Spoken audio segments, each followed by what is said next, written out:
Let's now turn to the big focus story. It's the first homegrown vaccine against cervical cancer for the fourth most prevalent cancer in women across the globe and the second highest cause of cancer among women in India.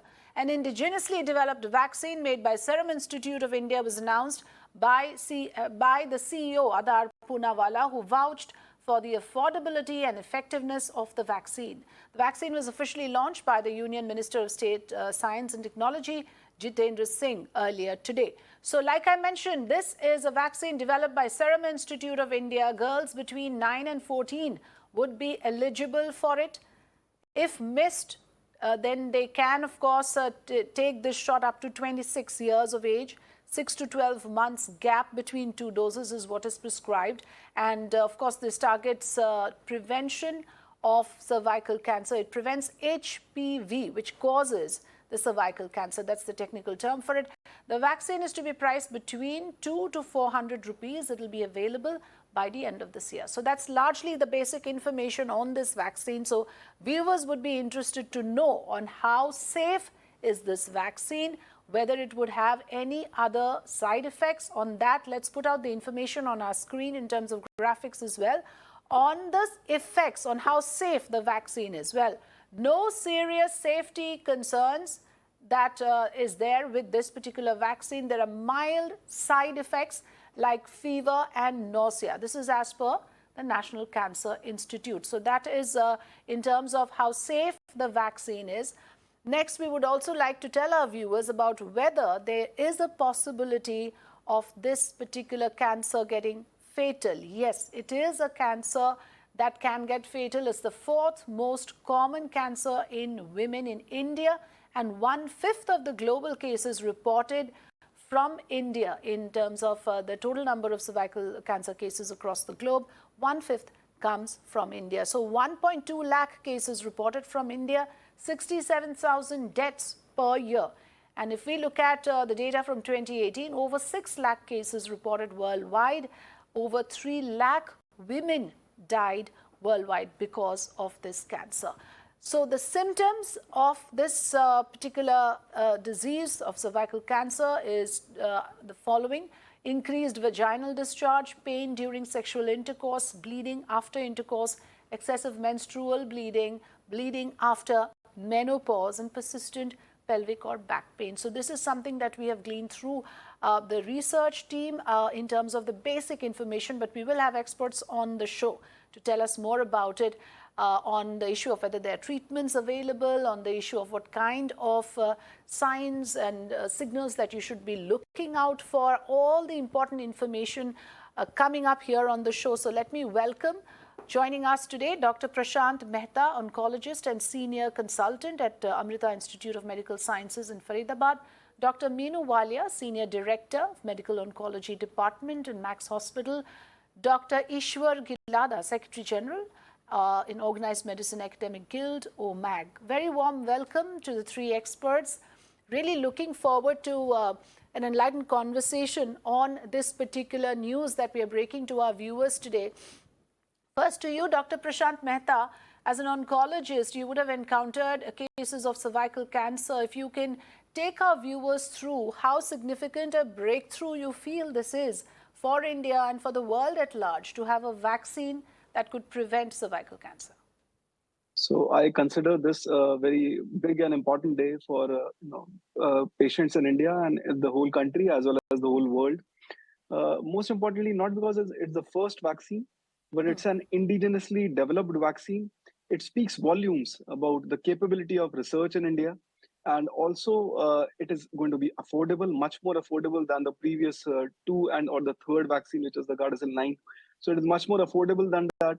And more patients will have access to the vaccine because, having therapies, having strategies to prevent cancer, having strategies to cure cancer make no sense if they are not accessible for the common man. And this is a vaccine here in India, homegrown, which is accessible. And it means a lot to all of us, to everybody in the oncology community, the whole nation and the whole world, actually, because we are here as researchers also now. We are making our presence felt in the whole country and the world. And this is a vaccine which India presents now to the world for preventing an important cause of cancer and an important disease, and preventing deaths and saving lives. So, India is a big thing for India and our country and our countrymen. Mhm. Dr. Meenu Walia, in my understanding, sure, it is a big leap forward in cancer care, in preventive care.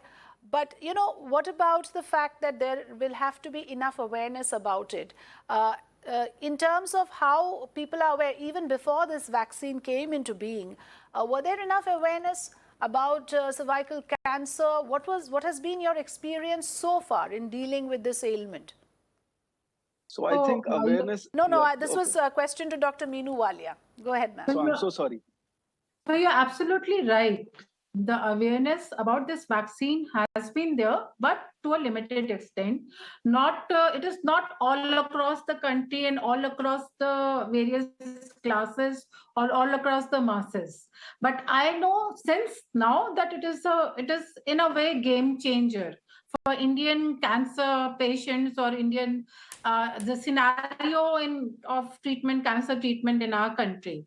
So with this now homegrown indigenous vaccine now available and at a much more affordable price to whatever we had so far two vaccines, but they were both through like foreign companies, and the price was also much more beyond much more than what we are now expecting for an Indian vaccine. Now what has been announced is probably to the tune of just 200, 400, and I will not be surprised now that now vaccine part of our national immunization program. So which was so much the need for all these years, and with that also the awareness level is going to change. So once it is a part of the national immunization program, we all the girls, the school going girls, maybe the government take up this thing, and the awareness also increases in vaccination at a mass level because of the affordability also in part that the government that will play in the getting the people vaccinated. Yes. So let's listen in to Mr. Adar Poonawala before we go to our next guest on how he perceives this particular breakthrough. He's the CEO of Serum Institute of India, the vaccine makers. Here's what he said. When the government of India will induct this in a few months in the national program, and in a few months the vaccine will be launched, and I can assure everyone it's going to be very affordable. It's going to be substantially lower than what is available today, from manufacturers across the globe. So we can look forward to that. कुछ महीनों में हम announce करेंगे, शायद 200 और 400 रुपये के बीच हो सकती है, बट ये सब फाइनलाइज हम बाद में करेंगे गवर्नमेंट ऑफ इंडिया के साथ डिस्कस करने के बाद. Dr. Ishwar Gilada, a couple of points made by the previous panelists about affordability, effectiveness. Dr. Meenu Walia calls it a game changer. As somebody who studies organized medicine, how effective do you think, as a policy, to have a nationwide program, is that what you think, is necessary after the first step of course, announcing and launching this vaccine? Yes, in fact, this is a golden day in our history. India has been a vaccine and pharma powerhouse. And for last several years, we have been telling those two companies that you make the cost affordable, because your price currently the vaccine is available for 3,900, or another one is a 5,900 per dose, and 3 doses has to be taken. So how many people can afford that? And every year they have been increasing the cost rather than decreasing the cost. We have been telling them that you have recovered your R&D cost from your own countries, rich countries, Europe, America, Australia, New Zealand, Canada. Why you are recovering the same cost from us? They were not listening. I have been appealing the Indian vaccine industry that please bring this vaccine. We need it very badly. Whether it's a pneumovax vaccine, whether it's a HPV vaccine, whatever vaccines are not made in India, we should break the world record. We should make it provided to the people. Currently, 92% of the world's HIV positive people are taking Indian medicine. 80% of the vaccine supplies from India. So if the vaccine is being cost at about 5 to 10% of international cost, I think this is a game changer. And about efficacy, there is no doubt about it. Initially, 10, 15 years before, people from abroad used to say, "Sasta ka maal raste." India doesn't have that kind of efficacy. They have taken samples of Indian medicine, analyzed in their lab, and they kept quiet. They kept quiet because they did not find any impurity.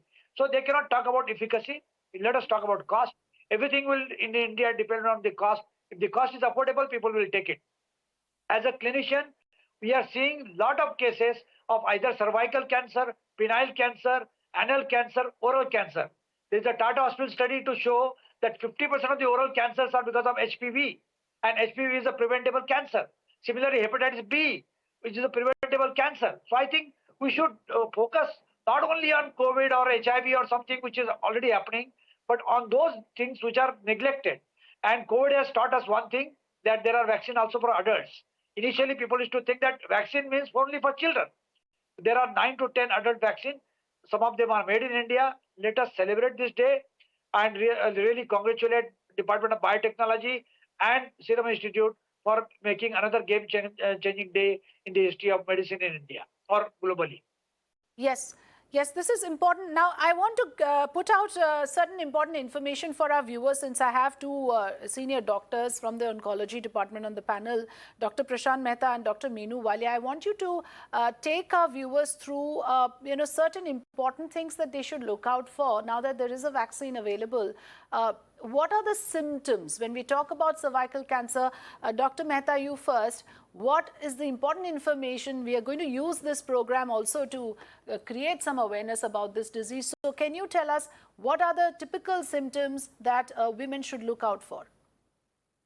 So yeah, the most common symptoms which we see are in our practice is having some abnormal vaginal discharge, having vaginal bleeding, and sometimes postmenopausal bleeding and postcoital pain and discharge and bleeding. These are the common, and sometimes there is low backache and lower abdominal pain and discomfort. And sometimes when patients have an advanced disease, sometimes the kidney function can also get affected. Patients can have a swelling in their feet and swelling on the body. So these are the common symptoms of cervical cancer. Yes, Dr. Meenu Walia, anything that you would like to add to it, and anything that you want to tell the women in this country, since you would have seen a number of cases, what should be the level of awareness about, and what is the first step that a woman needs to do if the symptoms, as Dr. Mehta mentioned, are noticed? So, these are the symptoms of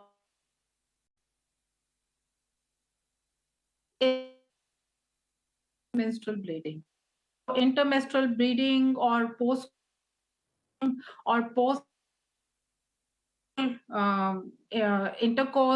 or offensive vaginal discharges, lower backache. These are all the symptoms that may indicate that yes, something is wrong, and one needs to be tested for cervical cancer. Other things. The most important message that I want to give to the women of our country is it's a big thing that we have now a vaccine for cancer. So cancer is a disease where we all know we are afraid of. We all know that it is something that we need to be bothered about. So to have a vaccine for a disease, and now that it is affordable, we should take the onus on each one of us to take the onus to spread the awareness about the disease, because this is one disease that even now, in spite of a vaccine being available for quite a few years, although I agree that it has been much more expensive, and in spite of the screening test, this is a cancer which can be picked up early also. But because of the lack of awareness, not many women come forward to get themselves screened for cervical cancer so that it can be picked up early in earlier stages. And in cancer, the entire thing is about the stage. Yes, so the early detection, as you mentioned, and of course, now with this awareness, if people can take the step forward, they can prevent something like cancer. Why would you not do it? So as Dr. Meenu Walia says, the onus is on each one of us to know about this and to spread awareness. But on the age factor, Dr. Walia, is there a particular window that a woman needs to take this vaccine in? And what if we cross that age limit?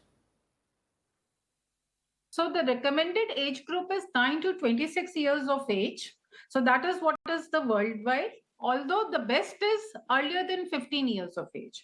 So 9 to 15 is the best, because then you need to take only 2 doses of the vaccine.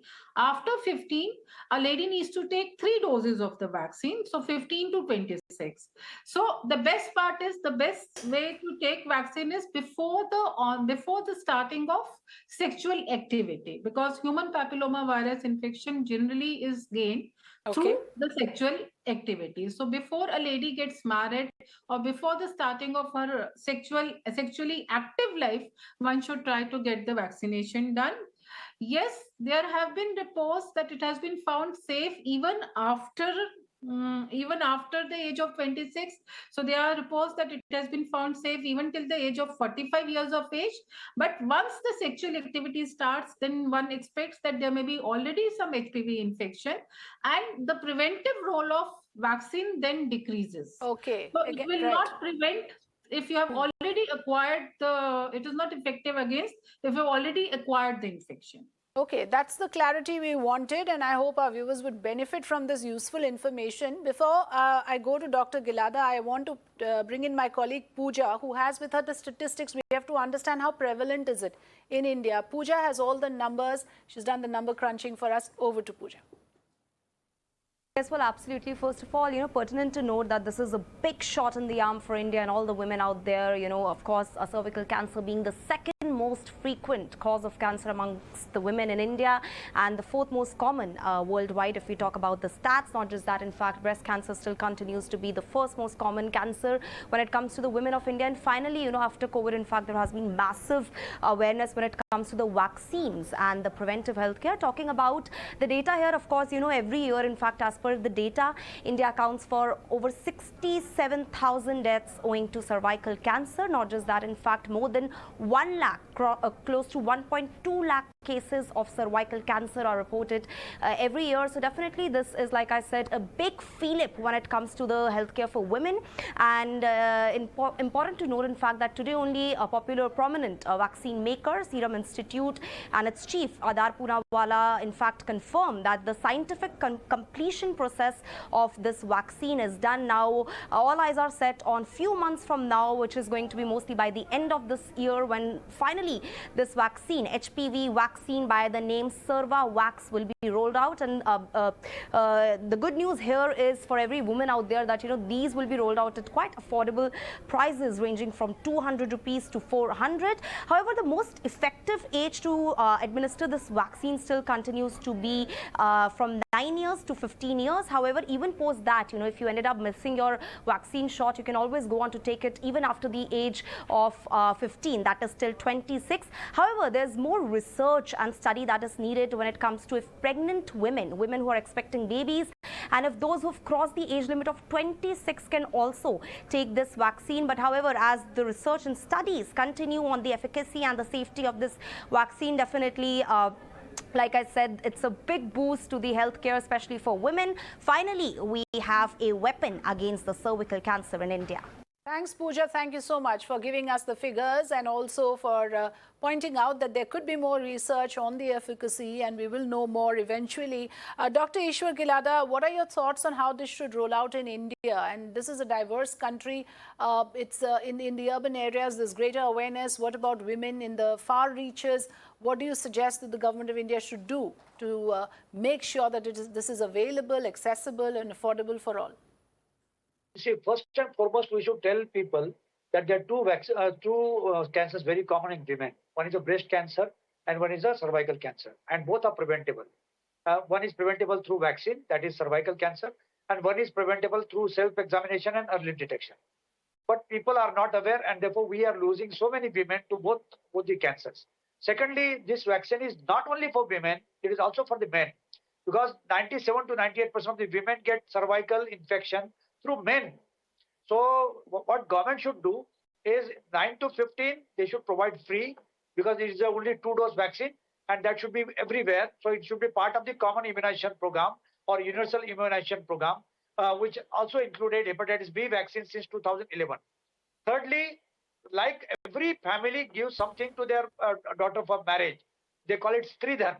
Rather than Stridhan, they should provide vaccination. They should provide HPV vaccination, hepatitis B vaccination, so they are not getting those infection, and those infection can turn into cancer. And lastly, the adult vaccination has to pick up like all other things. People do usually annual maintenance contract for their air conditioner, for the cars. There is no air kind of contract for their bodies. They should look after the bodies properly. And as we said there, that women get vaginal discharge. But vaginal discharge is so common. 40% women will have any kind of discharge.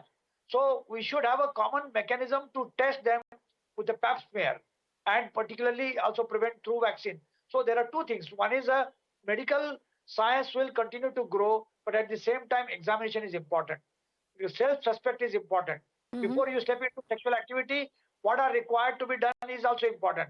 And despite all that, using protection by way of condom is also important. So yes. Vaccine will prevent you only from HPV, but using condom will prevent you from 20 other STDs, which are also very common. And HPV is one of the most common STI globally, not only in India. So what figures you are getting, 1,40,000 cases or 67,000 deaths, they are truly underreported because most people do not report. There is no reportability mechanism where every case has to be reported. So these are only tip of the iceberg. Yes, parents must be aware, and then of course this will be possible.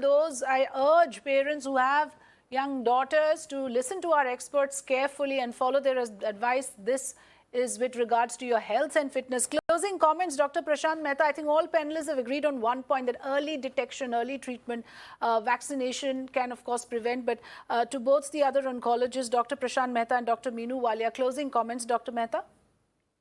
So I completely agree with Dr. Ishwar actually that this is a very important vaccine, and all vaccines are important, and screening is also important. But I do agree that it is not only the women and the girls who should be recommended the HPV vaccine, but also the men and the boys, because it's a chain of transmission which needs to be stopped. Not only the women, the boys are actually transmitting it, and also this vaccine has potential to not only prevent cervical cancer, but also some other cancers like penile cancer, anal cancer, and also oropharyngeal cancers. So it is still, if it is a universally given used vaccine by the government of India, there is potential to save even more lives than it is presently intended to do. That's a good point. Dr. Meenu Walia?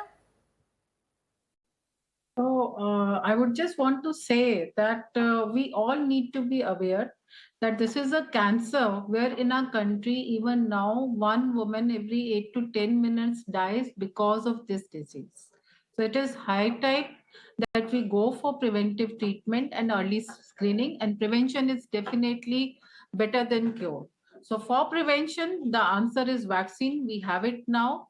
So we may talk about the side effects of vaccine, and so many times when we talk about vaccine, there are so many people who will come and say what are the side effects and what complications. So all said about the side effects are very minimal, and at the end of the day, always prevention is better than disease. If you prevent a disease, then nothing like it. And for all those ladies who might have missed the age for vaccination, and for them whom I say the sexual activity has already started and whatever, and probably they are not candidates for vaccine, even for them, this is not the end, because why? They should be aware that. All right, I lost the audio link with Dr. Meenu Walia, but I think this is extremely critical information that all three experts have shared on the program. The idea is, of course, to save lives. The idea is to prevent cancer, and not just one, multiple different measures that the experts spoke about on how to prevent cervical cancer. I really appreciate Dr. Prashant Mehta, Dr. Meenu Walia, Dr. Ishwar Gilada for joining us here on the program this evening. Thanks very much.